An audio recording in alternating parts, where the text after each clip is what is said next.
اللہ اکبر اللہ اکبر۔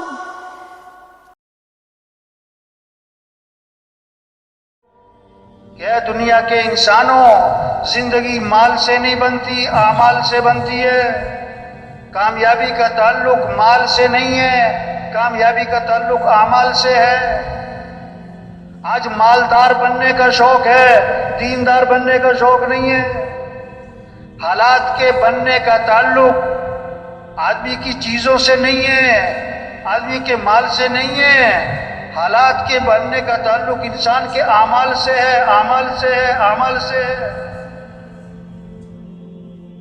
صحابہ کی جو دوڑ تھی مال کی نہیں تھی، اعمال کی تھی۔ وہ مالدار نہیں بننا چاہتے تھے، دیندار، دین میں آگے بڑھنا چاہتے تھے۔ غریب غریب صحابہ اکٹھے ہوئے اور حضور صلی اللہ علیہ وسلم کی خدمت میں حاضر ہوئے اور عرض کیا کہ اللہ کے رسول، یہ مالدار بھائی ہم سے آگے نکل گئے، ہم پیچھے رہ گئے۔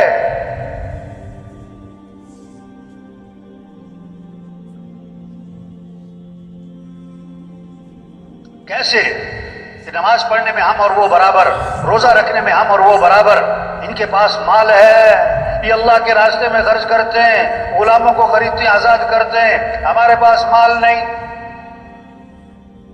مال خرچ کرنے کے عمل میں یہ ہم سے آگے نکل گئے۔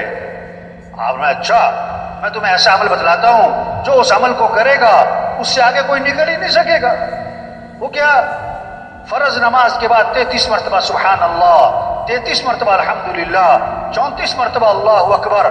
جو یہ تسبیح پڑھے گا نا، اتنا اجر کمائے گا اور اتنے درجات حاصل کرے گا کہ اس کے برابر کوئی پہنچ ہی نہیں سکتا، الا یہ کہ وہ بھی کر لے۔ یہ بھی فرما دیا۔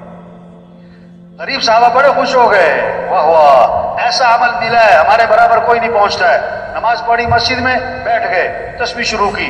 اب اس زمانے کے جو مالدار تھے ان کو بھی شوق اعمال کا تھا، ان کی بھی حرص اعمال کی تھی، ان کی بھی دوڑ اعمال کی تھی۔ انہیں سارے قصے کا پتہ لگ گیا، وہ بھی بیٹھ گئے، انہوں نے بھی تسبیح شروع کر دی۔ غریب صحابہ پھر پریشان ہو گئے اور پھر آپ کی خدمت میں حاضر ہوئے۔ عرض کہ اللہ کے رسول، یہ تو مالدار بھائیوں کو پتہ لگ گیا اس تسبیح کا، انہوں نے بھی شروع کر دی، وہ تو پھر ہم سے آگے نکل گئے، ہم تو پھر پیچھے رہ گئے۔ اس پر آپ نے فرمایا ذالک فضل اللہ یؤتیہ من یشاء، یہ تو اللہ کا فضل ہے، اللہ جسے چاہے عطا فرماتا۔ اس قصے سے کیا سمجھ میں آیا کہ دوڑ کس کی لگی ہوئی تھی؟ بولو بھائی، اعمال کی، مال کی نہیں، اعمال کی۔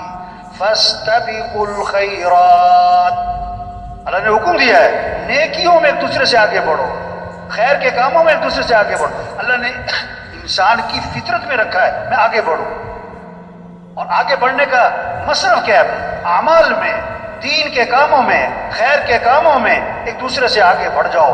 آپ صلی اللہ علیہ وسلم نے فرمایا دو باتیں ہیں جس میں ہوں گی وہ سیدھا جنت میں جائے گا۔ دو باتیں فرمایا، جو دین میں اپنے سے اوپر والوں کو دیکھے اور ان تک پہنچنے کی کوشش کرے، اور جو دنیا میں اپنے سے نیچے والوں کو دیکھے اور اللہ کا شکر ادا کرے، فرمایا جس میں یہ دو کام ہوں گے وہ سیدھا جنت میں جائے گا۔ یہ خوبصورت اصول بتایا ہے زندگی گزارنے کا۔ دوڑ لگانی ہے تو دین کے کاموں میں، خیر کے کاموں میں، اعمال میں۔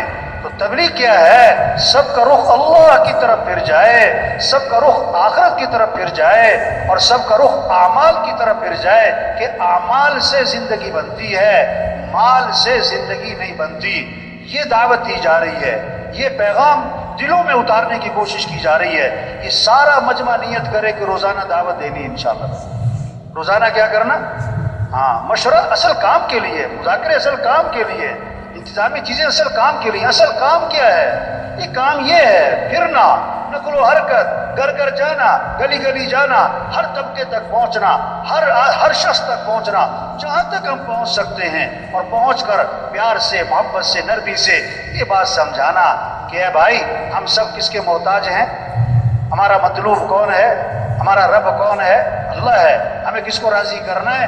ہاں، اور اصل زندگی بھائی آخرت کی ہے، یہ سب کچھ چھوٹ جانا ہے۔ اور دیکھو بھائی دنیا اور آخرت جو بنے گی اعمال سے بنے گی، اعمال سے بنے گی۔ اپنے اعمال اچھے بناؤ، اللہ دنیا بھی بنائیں گے، آخرت بھی بنائیں گے، اللہ بنائیں گے، اللہ بنائیں گے۔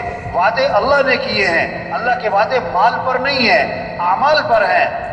کتنی خوبصورت بات فرمائی، من عمل صالحا من ذکر او انثى وهو مؤمن فلنحيينه حیاتا طیبا۔ اللہ کا وعدہ ہے بڑے تاکید کے ساتھ، ہم ضرور بھی ضرور حیات طیبہ، خوشگوار زندگی، بہترین زندگی، خوشیوں سے بھری ہوئی زندگی دیں گے۔ تم کیا کرو؟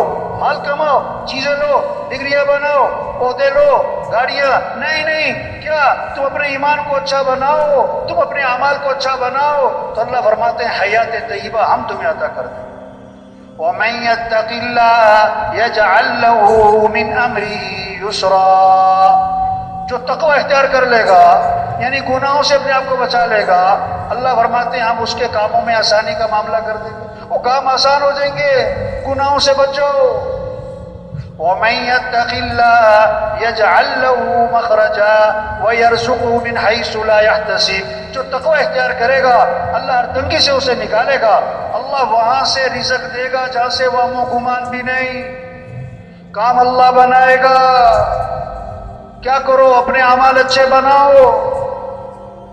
حضور صلی اللہ علیہ وسلم کہانی سنانے نہیں آئے، آپ نے اگر قصہ سنایا تو کوئی پیغام دیا ہے، کوئی سبق دیا ہے۔ اللہ کے نبی قصہ سنا رہے ہیں، بنی اسرائیل کا ایک آدمی جا رہا ہے، بادل آیا اور بادل میں سے آواز آئی فلاں آدمی کے باغ کو پانی پہنچاؤ۔ بادل میں سے آواز، کوئی عقل کی بات تو نہیں ہے نا، بادل میں سے آواز آ رہی فلاں آدمی کے باغ کو پانی پہنچاؤ۔ پھر پانی برسا، ایک نالے میں چل پڑا، یہ آگے گیا، دیکھا تو ایک آدمی کھیت میں پانی لگا رہا ہے۔ ارے بھائی تمہارا نام کیا ہے؟ اس نے وہی نام بتایا جو بادلوں میں سے سنا تھا۔ انہوں نے کہا بھائی سیدھی بات بتاؤ تمہارا عمل کیا ہے؟ میں نے تمہارا نام بادلوں سے سنا ہے، تمہارا نام لے کر کہا گیا تمہارے باغ کو پانی پہنچایا جائے۔ انہوں نے کہا میں اپنی آمدنی کے 3 حصے کرتا ہوں، ایک حصہ زمین پہ خرچ کر دیتا ہوں، ایک حصہ گھر والوں پہ خرچ کرتا ہوں، اور آمدنی کا تیسرا حصہ میں اللہ کے راستے میں خرچ کر دیتا ہوں۔ اس عمل کی برکت ہے اللہ نے بادلوں کو مسخر کر دیا۔ آج لوگ اپنے مسائل حل کرنا چاہتے ہیں اپنی عقل سے، اپنے تجربے سے، اپنی محنت سے، اپنے تعلقات سے، حکومتوں کے زور سے۔ نہیں یہ مسئلے حل نہیں ہونے۔ جسے سورج طلوع کرنا یہ اللہ کا نظام ہے، کسی کا کوئی دخل نہیں۔ سورج کا غروب ہونا یہ اللہ کا نظام ہے، کسی کا کوئی دخل نہیں۔ ہواؤں کا چلانا، گرمی سردی کا لانا یہ اللہ کا نظام ہے۔ اسی طرح حالات کا بنانا بگاڑنا اللہ کا نظام ہے۔ خوشیاں پریشانیاں اللہ کا نظام ہے، عزت اور ذلت اللہ کا نظام ہے، امن ہوگا فساد ہوگا یہ اللہ کا نظام ہے، کسی کا کوئی دخل نہیں۔ کوئی حکومت سے مطالبہ نہیں کرتا کہ حکومت کو چاہیے کہ ملک سے گرمی ختم کرے، کیونکہ سب سمجھتے کہ یہ تو اللہ کا نظام ہے۔ یہ جاہل ہیں جو حکومتوں سے مطالبہ کرتے ہیں کہ حکومت کو چاہیے کہ ملک میں امن قائم کرے، حکومت کو چاہیے کہ مہنگائی ختم کرے، حکومت کو چاہیے کہ حالات صحیح کرے۔ او بھائی یہ اوپر کا نظام ہے، کوئی حکومت سے مطالبہ نہیں کرتا کہ حکومت کو چاہیے کہ دن لمبا کر دے، رات چھوٹی کر دے، رات لمبی کر دے، دن چھوٹا کر دے۔ سب مانتے یہ اللہ کا نظام ہے۔ او میرے بھائی اسی طرح حالات کا بنانا بگاڑنا اللہ کا نظام ہے۔ خوشیاں پریشانیاں اوپر سے ہیں، امن فساد کا نظام اوپر سے چلتا ہے۔ اور اللہ کیا دیکھتے ہیں؟ اعمال دیکھتے ہیں۔ اپنے اعمال کو اچھا بناؤ، حالات اللہ اچھے بنائیں گے، حالات اللہ اچھے بنائیں گے۔ جب اعمال بگڑیں گے تو حالات بگڑ جائیں گے۔ ایک صحابی آئے، عرض کیا حضور میرا کسی کا مال سمندر کے کنارے رکھا تھا، پانی کی لہریں آئیں، سامان بہا کر لے گئیں۔ آپ نے کیا فرمایا؟ جو مال بھی ضائع ہوتا ہے خشکی میں یا تری میں وہ زکوٰۃ روکنے کی وجہ سے، یہ زکوٰۃ نہیں دی ہوگی۔ یہ رحیم یار خان کا علاقہ نا، یہ کپاس کا علاقہ ہے۔ ایک آدمی کہنے لگا کہ مولوی صاحب ایسی سونڈی آئی ہے کہ سپرے اثر نہیں کرتی، ہماری لاکھوں کی فصل تباہ ہو گئی۔ مجھ سے پوچھا چودھری صاحب آپ عشر ادا کرتے ہو، عشر ادا کرتے ہو؟ کہنے لگا عشر کیا ہوتا ہے؟ پھر سونڈی آئے گی اور کیا ہوگا؟ یہ اللہ کے نظام سے ٹکر لی ہے۔ جب زکوٰۃ نہیں دیں گے حالات بگڑیں گے، جب اللہ کی نافرمانی کریں گے پریشانیاں آئیں گی، جب آگ میں ہاتھ ڈالے گا تو ہاتھ جلے گا نا۔ اب آگ بجھانے کے لیے کوئی پٹرول چھڑک رہا ہو، کتنی بڑی جہالت ہے۔ لوگ پریشانیوں سے نکلنے کے لیے اور اللہ کی نافرمانی کر رہے ہیں۔ تبلیغ میں یہ محنت ہو رہی، سب کا رخ اللہ کی طرف پھرے، آخرت کی طرف پھرے، اعمال کی طرف